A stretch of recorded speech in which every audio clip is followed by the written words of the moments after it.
President Bongbong Marcos's trust rating dipped by 5 points in April, while Vice President Sara Duterte's increased by 9 according to a survey from Octa Research.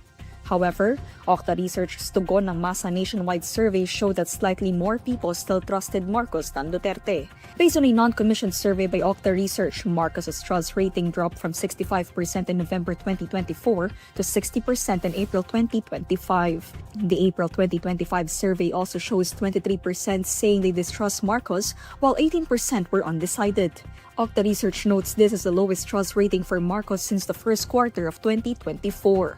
Despite this, the research firm notes that most adult Filipinos still express trust in Marcos. In contrast, Vice President Duterte's trust rating increased from 49% in November 2024 to 58% in April 2025. Her distrust rating was 19% and 22% were undecided. Meanwhile, Marcos's performance satisfaction ratings also dropped from 64% to 59%. On the other hand, Duterte's increased from 48% to 56%. The survey was conducted from April 2 to 5 with 1,200 adult respondents.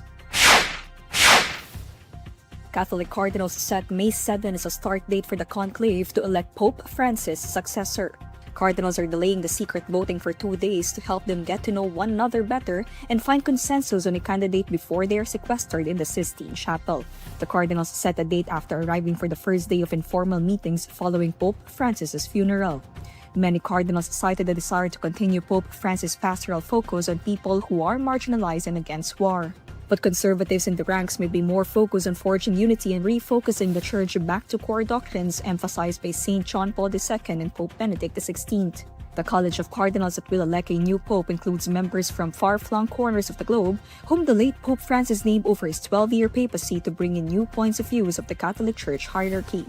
British Cardinal Vincent Nichols acknowledges that the 135 cardinal electors don't know each other very well. 108 of 135 were appointed by Francis, with the last 20 were appointed in early December. The Department of Justice filed a qualified human trafficking case against former presidential spokesperson Roque for his alleged involvement in the operation of an illegal Philippine offshore gaming operator's hub in Porac, Pampanga. Based on the information filed before the Pampanga court, DOJ prosecutors said more than 30 accused conspired and confederated with Roque as counsel of both corporations. They allege Roque had knowledge of or was willfully blind to the fact that the business of Lucky South 99 and Whirlwind Corporation is illegal.